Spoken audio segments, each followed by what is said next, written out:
আসসালামু আলাইকুম প্রিয় অষ্টম শ্রেণীর শিক্ষার্থীরা, আশা করি তোমরা সকলেই অনেক ভালো আছো।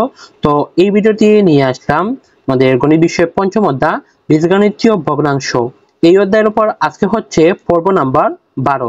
তোমরা যারা গত পর্বগুলো দেখো নাই, তোমাদের দেখার সুবিধার্থে সেই পর্বগুলোর আমি একটি প্লেলিস্ট তৈরি করেছি। তোমরা এই যে স্ক্রিনে দেখতে পাচ্ছ, এই প্লেলিস্টে গেলে তোমরা বাকি পর্বগুলো সাজানো আকারে পেয়ে যাবে। তো আমি এই প্লেলিস্টের লিংক এই ভিডিও ডেসক্রিপশন বক্সে দিয়ে রাখবো, তোমরা সেখান থেকে এই পর্বগুলো দেখে আসবে। তো প্রিয় শিক্ষার্থীরা, আজকে আমরা পর্ব 12 আলোচনা করব এই যে 5.7 ভগ্নাংশের ভাগ, এই টপিকটি নিয়ে। তো সবাই মনোযোগ সহকারে ভিডিওটি শেষ পর্যন্ত দেখতে থাকো।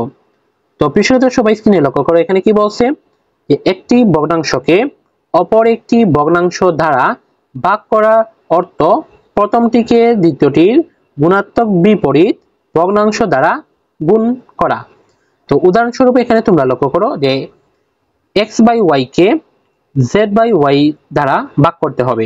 তাহলে আমরা লিখতে পারি এই যে x/y, আর যেহেতু বলছে ভাগ তাই আমরা ভাগ চিহ্ন দিব, তারপর z/y। তারপর কি করব, আমরা ভাগ করার সময় এই ভাগ চিহ্নের পরিবর্তে আমরা গুণ চিহ্ন দিব, এবং এই যে ভাগ চিহ্নের এই ডাইন সাইডে যে ভগ্নাংশটি থাকবে এই ভগ্নাংশকে জাস্ট উল্টিয়ে দিব। তাহলে এই যে এখানে হচ্ছে এটা যে প্রথম ভগ্নাংশ, এটা যেভাবে আছে সেভাবে বসবে, যে x/y। তারপর এই যে ভাগের বদলা কি হচ্ছে ইনটু, আর এটাকে উল্টিয়ে দিব, যে y যাবে উপরে আর z আসবে নিচে। এখানে কি লিখছে যে y/z হলো z/y এর গুণাত্মক বিপরীত ভগ্নাংশ, এই যে এখানে লিখে দিবে। তো এখন যদি আমরা এটা গুণ করি, যে এই যে y এবং y কাটা রয়েছে x/z, এই যে হচ্ছে ভগ্নাংশের ভাগ। প্রিয় শিক্ষার্থীরা, বুঝতে পেরেছো? তো এখন তোমরা এই যে উদাহরণ 9 লক্ষ্য করো, এগুলো আমরা কিভাবে সমাধান করব। তো এখানে ক নম্বরে বলছে যে a3b² / c² d কে a²b³ / cd³ দ্বারা কি করব, ভাগ করব। তো চলো এক একটি করে কিভাবে ভাগ করতে হয় তোমাদের বুঝিয়ে দিই। তো এখানে তোমরা যে লক্ষ্য করো, আমরা প্রথম ভগ্নাংশ সেটা লিখবো যে a3b² / c² d, আর দ্বিতীয় ভগ্নাংশটি হচ্ছে a²b³ / cd³।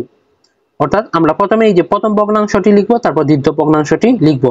দেন আমরা কি করব, দ্বিতীয় ভগ্নাংশ যেটা থাকবে সেটার গুণাত্মক বিপরীত আমরা বের করব, যে গুণাত্মক বিপরীত।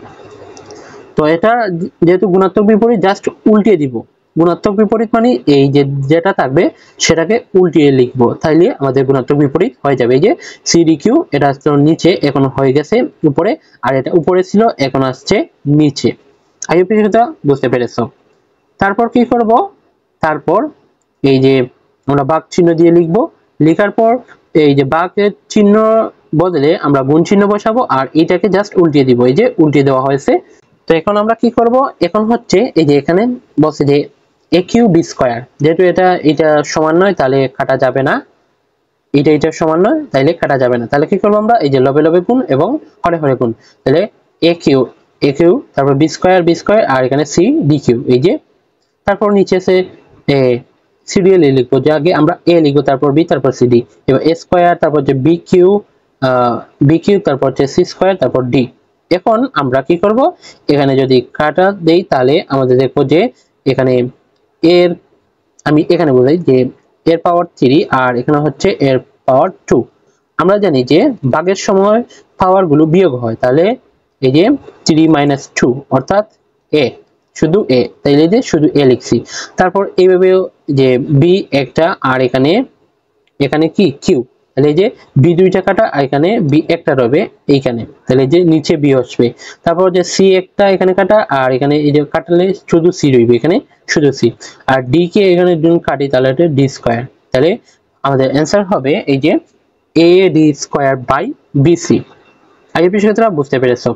তো তোমরা খ নাম্বারটি লক্ষ্য করো, যে আমরা এই যে বলছে এখানে প্রশ্ন, তোমরা লক্ষ্য করবে, আমি উত্তর জাস্ট তোমাদের বলে দিচ্ছি। এটা ছিল ক নাম্বার। তো এই কে এর জায়গায় আমরা শুধু ভাগ চিহ্নটি বসিয়ে দিব।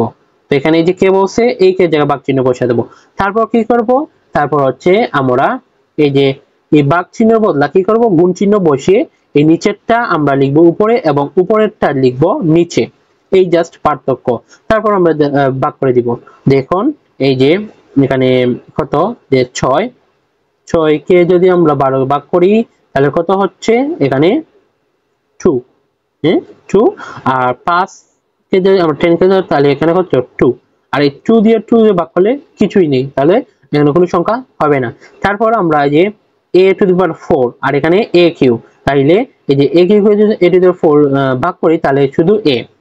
কিভাবে হচ্ছে, এই যে আমি বারবার এগুলো দেখাচ্ছি, তোমরা অবশ্যই মনোযোগ সহকারে দেখো যে পাওয়ার সময় কি হয়, পাওয়ার গুলো বিয়োগ হয়, তাহলে 4 - 3 তাহলে কত, শুধু a।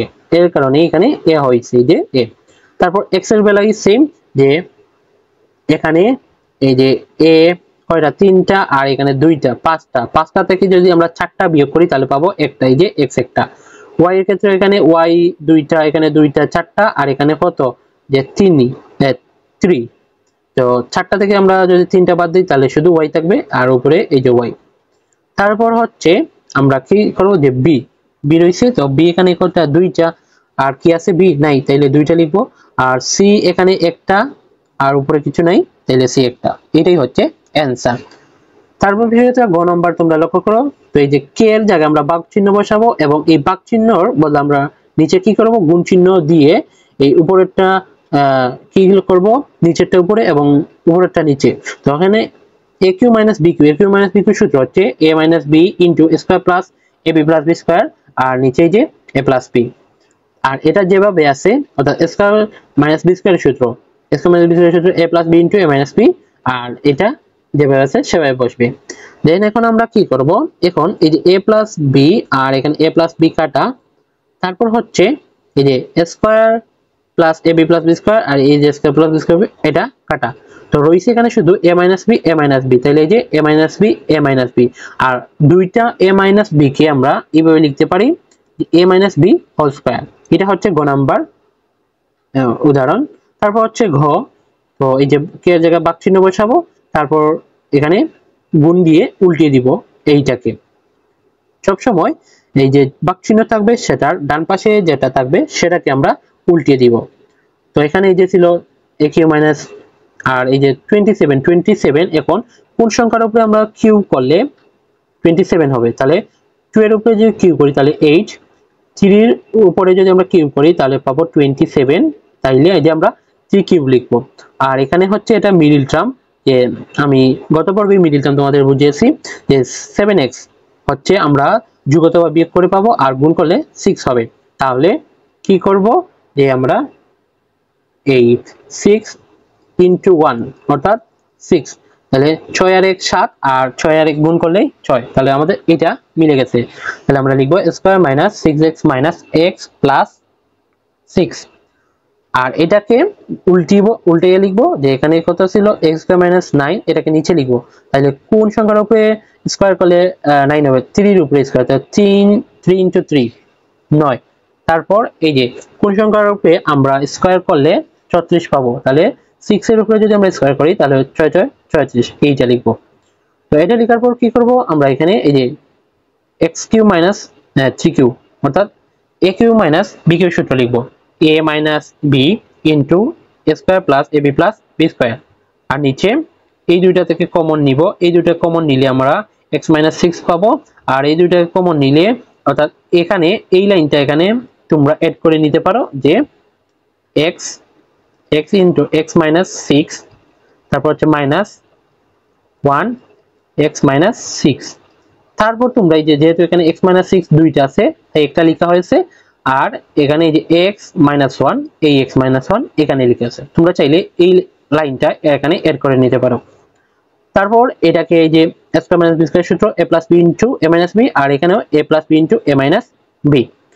এখন কি করব, এখন হচ্ছে আমাদের কাটাকুটি করব, যে এখানে x মাইনাস 3, এখানে x মাইনাস 3 কাটা, তারপর হচ্ছে এখানে x মাইনাস 6 এটা আর এইটা কাটা, x মাইনাস 6 কাটা। তারপর হচ্ছে এখানে x প্লাস 3, x প্লাস তো 3 এখানে নাই কাটা যাবে না, এখানেও x মাইনাস 1 কাটা যাবে, তাহলে নিচে লিখবো আমরা x minus 1 into x plus 3, আর উপরে রয়েছে x plus 6 into square plus 3x plus 3 square, এইটা লিখবো। এটাই হচ্ছে অ্যান্সার। এই বিষয়টা তোমরা ঘ নাম্বার উদাহরণটিও বুঝতে পেরেছো। তো এখন ও নাম্বার, তো সেম আগের প্রসেসেই ভাগ চিহ্ন দিয়ে কি করব, গুণ চিহ্ন দিব, আর উপরেরটাকে নিচে, নিচেরটাকে উপরে লিখবো। তো এখানে হচ্ছে a cube minus b cube, সূত্র a minus b into square plus a b plus b square, আর নিচে হচ্ছে a cube plus b cube, সূত্র a plus B into square minus a b plus b square, আর এটা হচ্ছে square minus B square, এই যে নিচে লিখছি আমরা যে A plus B into A minus B, আর এখানে হচ্ছে A plus B whole square সূত্র, তাহলে এখানে আমরা X plus Y whole square এটা লিখে দিব। দেন আমরা কি করব, এখানে যে কাটাকুটি করব, যেখানে এই যে x মাইনাস ওয়াই, এখানে x মাইনাস ওয়াই কাটা, তারপর হচ্ছে এখানে x plus Y, x plus Y দুইটা ওয়াই, তাহলে দুইটা ওয়াই কে আমরা কি লিখতে পারি, যে x plus Y bracket whole square, এই দুইটা মিলে কিন্তু এইটা হয়েছে, তাইলে এটার সাথে আমরা এইটা কাটতে পারি, অর্থাৎ এই দুইটাকে কাটতে পারি, তাহলে রইল শুধু এই দুইটা। এই দুইটা আমি যদি দেখাই, এই দুইটা রয়েছে, তাইলে আমরা এই দুইটাকে জাস্ট এখানে লিখে দিব। তো এটাই হচ্ছে প্রিয় শিক্ষার্থীরা ও নাম্বার প্রশ্নের অ্যান্সার। তো প্রিয় শিক্ষার্থীরা তারপর এখানে, তো এই যে এখানে আমরা কি দেখতে পাচ্ছি, কাজ। তো এই যে কাজ 1 এবং 2, এই দুইটা কি করবে তোমরা, এই দুইটা তোমরা খাতার সমাধান করে এই যে স্ক্রিনে তোমরা যে গ্রুপটি দেখতে পাচ্ছ, এই গ্রুপে তোমরা জয়েন হয়ে এখানে তোমাদের খাতা পোস্ট করবে। আমি দেখবো তোমরা কে কে এইটা কাজ সমাধান করেছো এবং কারা কারা পেরেছো এই কাজটি সমাধান করতে। তো তোমরা অবশ্যই এইটা খাতায় লিখে তারপর এই যে গ্রুপ আছে আমাদের ফেসবুক গ্রুপ, এই ফেসবুক গ্রুপে তোমরা পোস্ট করবে। তো প্রিয় শিক্ষার্থীরা এই ছিল আজকের ভিডিও, আজকে আমরা এ পর্যন্ত সমাধান করলাম।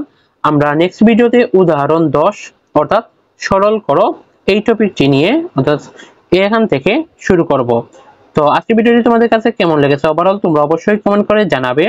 তো সবাইকে নেক্সট ভিডিও দেখার আমন্ত্রণ জানিয়ে আজকের ভিডিও এখানে শেষ করছি। আল্লাহ হাফেজ।